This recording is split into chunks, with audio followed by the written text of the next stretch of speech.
ఆంధ్రప్రదేశ్ ఎన్నికల ఫలితాలు రోజుల నుంచి మెల్లగా గంటల వ్యవధికి సమీపిస్తున్నటువంటి సందర్భంలో కూడా ఇంకా కొద్దిమంది జనాల్లో ఎడతెగనటువంటి ఉత్కంఠ. దీనికి కారణం ఏంటంటే ప్రధానంగా మీడియా క్రియేట్ చేస్తున్నటువంటి ఒక గందరగోళం అని చెప్పాలి.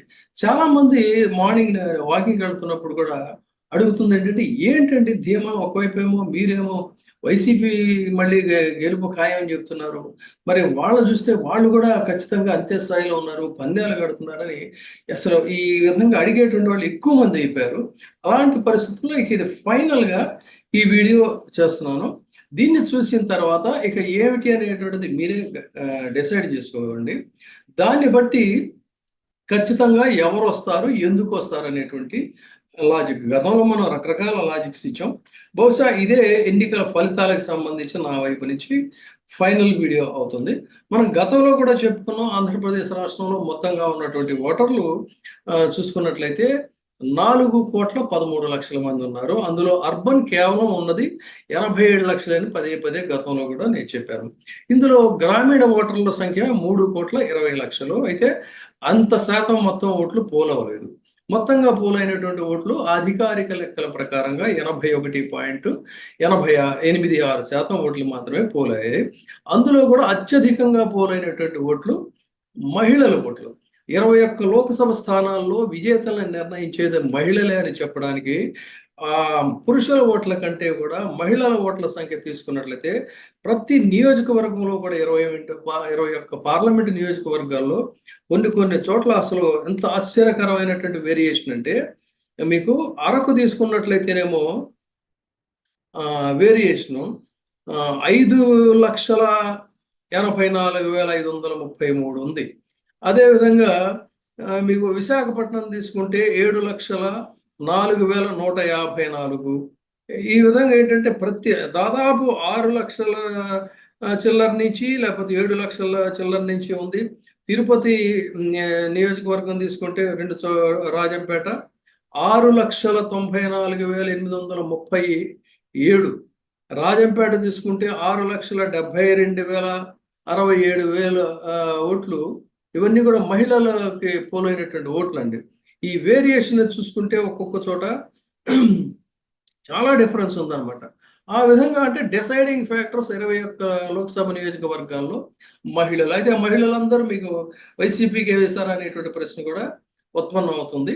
అయితే దీనికి సంబంధించి గతంలో మనం ఇచ్చినటువంటి లెక్కల కంటే కూడా భిన్నంగా, అంటే కనిష్ట స్థాయిలో జగన్మోహన్ రెడ్డి గారి అంచనాలు సరే వేరేగా ఉన్నాయి, కానీ కనిష్ట స్థాయిలో మనం రకరకాల విశ్లేషణలు చేసాం. ఇప్పుడు మనం చెప్పుకునేది ఏంటంటే the senior most retired professor SV university నుంచి మన దేవిరెడ్డి సుబ్రహ్మణ్య రెడ్డి గారు ఆయన ఇచ్చినటువంటి అనాలిసిస్ చెప్తాను నేను. దాన్ని బట్టి ఇది మినిమం అన్నమాట. దీన్ని బట్టి మీరు రేషనల్ థాట్స్లో, అంటే హేతుబద్ధమైనటువంటి ఆలోచనల్లో వైసీపీ అభిమానులు మాత్రమే కాకుండా కూటమిని బలపరిచేటువంటి వాళ్ళు కూడా దీన్ని ఒకసారి అనలైజ్ చేసుకోండి, ఆలోచించుకొని మీరు నిర్ణయానికి రావచ్చు, చాలా కంఫర్టబుల్గా రావచ్చు. అలాంటి ప్రజెంటేషన్ ఇప్పుడు నేను ఇస్తుంది ఏంటంటే, కనీసం దేవిరెడ్డి సుబ్రహ్మణ్య రెడ్డి గారు ప్రొఫెసర్ ఆయన అంచనా ప్రకారంగా చూసుకుంటే 55% నుంచి 60% ఓటర్లు 2 బటన్ల నొక్కి దాదాపు 140 నుంచి 140 పైగా అసెంబ్లీ స్థానాలు, 22 లోక్సభ స్థానాలు వైఎస్ఆర్సీపీకి ఒక రూట్ వేశారు అని చెప్తున్నాడు ఆయన. ఇది ఎలాగా అనేది కూడా చూద్దాం. ఆయన చెప్పే లాజిక్ ఏంటంటే, సామాజిక పెన్షన్లు పొందేటువంటి వారు, అమ్మఒడి లబ్ధిదారులు, రైతు భరోసా పొందేవారు, వైఎస్ఆర్సీపీ పాలనలో రకరకాల ఉద్యోగాలు సంపాదించినటువంటి వాళ్ళు, వాలంటీర్లుగా నియమితులైనటువంటి వాళ్ళు, వీళ్ళంతా కూడా జగన్ వైపే ఉన్నారు. అంటే మళ్ళీ అక్కడ మీరు వీళ్ళందరూ జగన్ వైపే ఎందుకుంటారు, అయితే మాత్రం బెనిఫిట్ పొందితే మాత్రం అనేది కూడా ఎస్, అది కూడా ఒక రీజనబుల్ పాయింటే. అందుకని దాన్ని కూడా మనం లెక్కేద్దాం. పెన్షనర్స్ 62.3 లక్షల మంది ఉన్నారు. వారిలో వాళ్ళంతా గంప కొత్తగా వేస్తారని ప్రతిసారి మీరు అడగర్లా నేనే చెప్తా, వెయ్యరని చెప్పని 66.3 లక్షల మంది ఉన్నారు. వారిలో సుమారు 40 లక్షల మంది, అదేవిధంగా వారి జీవిత భాగస్వాములు ఒక 20 లక్షల మంది. పెన్షనర్స్కి ఏంటంటే ఈక్వల్గా ఉండకపోవచ్చు కాబట్టి 20 లక్షలే పెట్టుకున్నాం మనం. ఈ 20 లక్షల మంది మాత్రమే వైఎస్ఆర్సీపీకి ఓటేస్తారంటే అక్కడికి ఎంతమంది అయ్యారు? 60 లక్షల మంది అయ్యారు. అంటే ఇక్కడ చూడండి, అవుట్ ఆఫ్ 66.3 lakhsలో మనం వేసుకున్న లెక్క ఓన్లీ బెనిఫిషియర్స్లో 40 లక్షల మంది ప్లస్ వాళ్ళ భాగస్వాములు 20 లక్షలు, 60 లక్షల మంది అయ్యారు అక్కడికి. ఓకే, ఈ 60 లక్షలు టోటల్గా వాళ్ళు ఉన్నారు. అదేవిధంగా రైతు భరోసా పొందేటువంటి వాళ్ళు 53.58 లక్షల మంది ఉన్నారు. వాళ్ళల్లో కూడా మొత్తం కాదు, కేవలం 30 లక్షల మందినే తీసుకుందాం. 30 లక్షల మంది వారి జీవిత భాగస్వాములు ఒక 15 లక్షల మంది వాళ్ళు ఓటేశారు అనుకుంటే ఆ ఓట్ల సంఖ్య ఎంత అవుతుంది? 45 లక్షలు అవుతుంది. ఇక అమ్మఒడి పొందేటువంటి వారు 44.48 లక్షల మందిలో దాదాపు ఏంటంటే వీళ్ళందరికీ హౌస్ సైట్స్, హౌస్లు, ఇళ్ళు ఇవన్నీ కూడా ఆ స్కీమ్స్ అన్ని కూడా ఇస్తున్నారు. అయినప్పటికీ కూడా ఈ 44.48 లక్షల వాడు కేవలం మనం 30 లక్షల మందినే తీసుకుందాం. ఆ 30 లక్షల మంది ప్లస్ వారి జీవిత భాగస్వాములు 30 లక్షల మంది వాళ్ళు ఓటేశారనుకుంటే వాళ్ళు ఎంతమంది అయ్యారు? అక్కడికి 60 లక్షల మంది అయ్యారు. ఆ 60 లక్షల పాటు ఇక వైఎస్ఆర్సీపీ 5 ఏళ్ల కాలంలో 4.40 ఇప్పుడు మన కూటమి వాళ్ళు చెప్పేటువంటి పాయింట్ ఏంటంటే, ఏమిటి మీ భరోసా అని చెప్పానంటే, ఇప్పుడు ఈ జగన్మోహన్ రెడ్డి గారి ప్రచారం అంతా అసలు ఎంత అద్భుతంగా సాగిందంటే, ఆ పాట కూడా చాలా యాప్ట్గా ఉంది ఆయన ఫిలాసఫీకి. జెండలు కట్టడమే మీ ఎజెండో, జనమే ఇవ్వాలన్నది జగన్ ఎజెండా. ఇక్కడ జనం ఇస్తున్న ఎజెండాని మనం మాట్లాడుతున్నాం. వాళ్ళు జెండాలు కట్టి వాళ్ళు ఎక్స్పెక్ట్ చేస్తున్న ఓటు ఏంటంటే యాంటీ ఇన్కంబెన్సీ ఓటు మాత్రమే ఈ కూటమి ఎక్స్పెక్ట్ చేస్తుంది. ఎందుకంటే కూటమిని చూసి ఓటేసేటువంటి ఇవేమి వాళ్ళ దగ్గర లేవు. వాళ్ళు చెప్తున్నది ఏంటైతే ఉన్నాయి అనుకుందాం. వాళ్ళు చెప్తుంది ఏంటి? ఎంప్లాయీస్ అందరూ వ్యతిరేకంగా ఉన్నారు ఆ ఓట్లని. మాకు ఇప్పుడు అదే కదా పోస్టల్ బ్యాలెట్ గురించి తెగ ఎక్స్పెక్ట్ చేసేస్తున్నారు. ఓకే, మీవే అనుకుందాం. తర్వాత మందుబాబులు వాళ్ళంతా మీకే, ఎస్ మీకే వేసేసారు. వాళ్ళు కూడా రోడ్లు బాగోలేదని చెప్పని అర్బన్ పీపుల్ అంతా ఇది ఎస్ ఆ ఓట్లు కూడా మీకే. ఇవే కదా మీరు కూటమి వాళ్ళు చెప్తుంది, ఇదే కదా, మనం డెనై చేయొద్దు. ఎస్ ఆ ఓట్లన్నీ కూడా మీకే.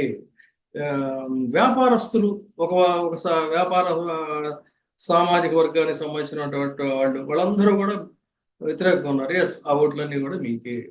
ఇక్కడ జగన్మోహన్ రెడ్డి గారు అడిగింది ఏంటి? వాళ్ళ ఓట్లేమి ఆయన ఏం అడగలేదే, మీవే. ఆయన అడిగింది ఏంటి? నా వల్ల బెనిఫిట్ పొందిన వాళ్ళు ఎవరైనా ఉంటే వాళ్ళే ఓట్లేండి అని వాళ్ళే ఆయన అడిగింది ఈసారికి. ఎందుకంటే మీరు కన్విన్స్ అవ్వట్లా. అరే మీ పరిస్థితులు కూడా రేపు భవిష్యత్తులో చూస్తాను, నాకు కొంత వెసులుబాటు ఇవ్వండి, అవకాశం ఇవ్వండి అని చెప్పన్నారు. కాబట్టి ఆయన కూడా ఓన్లీ బెనిఫిట్ పొందిన వాళ్ళు ఓట్లు అడుగుతున్నారు. అదే మనం ఇక్కడ డిస్కస్ చేస్తున్నాం. ఈ ఎంప్లాయీస్ మొత్తం మీకు గంపగొత్తగా పడ్డాయి అనుకుంటే మరి చాలామంది 6.48 లక్షల మందికి పైగా permanent, contract, out sourcing employees, volunteers. మరి ఈ సంఖ్య ఎవరికి ఇస్తారండి? 6,48,000 మంది పైగా వీళ్ళు ఉన్నారు. వీళ్ళల్లో కూడా పోనీ మనం కట్ చేస్తే 5 లక్షల మందినే తీసుకుందాం. ఈ 5 లక్షల ఓట్లు ప్లస్ వారి జీవిత భాగస్వాములు 3 లక్షలే తీసుకుందాం. వీళ్ళతో కలుపుకుంటే వాళ్ళు ప్లస్ 52,000 ఆర్టీసీ ఉద్యోగులకి కూడా ఆయన ప్రభుత్వ ఉద్యోగుల కింద వాళ్ళని కూడా ఆయన తీసుకున్నాడు. అంటే ఆ 52,000లో ఒక 32,000 మందిని తీసుకుందాం, వాళ్ళ జీవిత భాగస్వాములు తీసుకుందాం. అదైతే రీజనబులే కదా. సో వీళ్ళంతా కూడా మొత్తం ఓట్లేస్తే వాలంటీర్లలో దాదాపు 10 లక్షల మంది దాకా ఖచ్చితంగా ఓటేసి ఉంటారు. ఎందుకంటే అది వాళ్ళ సెల్ఫ్ రెస్పెక్ట్కి సంబంధించిన సమస్య. వాళ్ళ సెల్ఫ్ రెస్పెక్ట్ని దెబ్బ కొట్టినప్పుడు దానికి ఆన్సర్ ఇవ్వాలి సూటబుల్గా. సో ఈ 4 వీళ్ళు ఓటేసి ఉంటారు. అంటే ఈ 4 వర్గాల వాళ్ళు వేసినటువంటి ఓట్లని అతి తక్కువగా ఇప్పుడు ఈయన ప్రొఫెసర్ గారు లెక్కేసింది ఏంటంటే కుదించి మొత్తం లెక్కేశారు. బెనిఫిషియర్స్ని కూడా నిజానికి అంత తక్కువ ఉండరు, కానీ స్టిల్ కట్ చేసి మరీ వేస్తే ఎంతమంది అవుతున్నారు అని అంటే వీళ్ళు మొత్తం లెక్కేసుకుంటే కూడా 175 లక్షల మంది. అంటే మొత్తం టోటల్ ఓటర్లు 175 లక్షల మంది అంటే పోలైనటువంటి ఓట్లలో పవర్లోకి రావడానికి ఈ ఓట్లు చాలు. ఇవి కాకుండా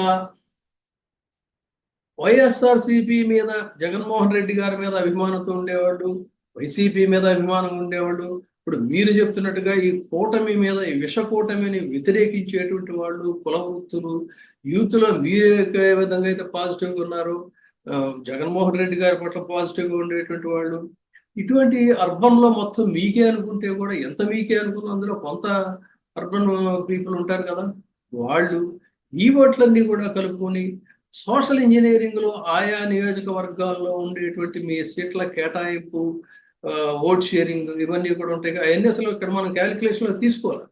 బట్ స్టిల్ రేఖా మాత్రంగా నేను డిస్కస్ చేస్తున్నా. ఆ ఓట్లన్నీ కూడా మనం తీసుకోవాలి కదా. ఫర్ ఎగ్జాంపుల్ లాస్ట్ మినిట్లో జన సైనికులందరికీ కూడా మీరు అన్యాయాలు చేసి టీడీపీ వాళ్ళకి ఒక చోట బీజేపీ జెండా, ఇంకో చోట ఏమో జనసేన జెండా కలిపి, ఇవన్నీ కూడా పొలిటికల్ గేమ్. ఆ ఈక్వేషన్స్ అన్నీ పక్కన పెట్టినా కూడా యాజ్ ఫర్ ద బెనిఫిషియర్స్ లెక్కేసుకుంటే ఈ గెలుపు అధికారంలోకి తిరిగి రావడానికి ఈ 175 లక్షల ఓట్లు చాలు. ఇంకా వేరే కన్ఫ్యూజన్ ఏమీ అవసరం లేదు. ఆ ప్రాతిపదికగా చూసుకుంటే ఈ ప్రొఫెసర్ గారు చెప్పినటువంటి లెక్క ప్రకారంగా 140 అసెంబ్లీ స్థానాలు, 22 లోక్సభ స్థానాలు చాలా కంఫర్టబుల్గా వస్తాయి అనేటువంటిది ఇది క్యాలిక్యులేషన్. కాబట్టి ఇక ఏ విధమైనటువంటి కన్ఫ్యూజన్ అవసరం లేదు. చాలా కంఫర్టబుల్గా తిరిగి మళ్ళీ వైసీపీ అధికారంలోకి వస్తుంది.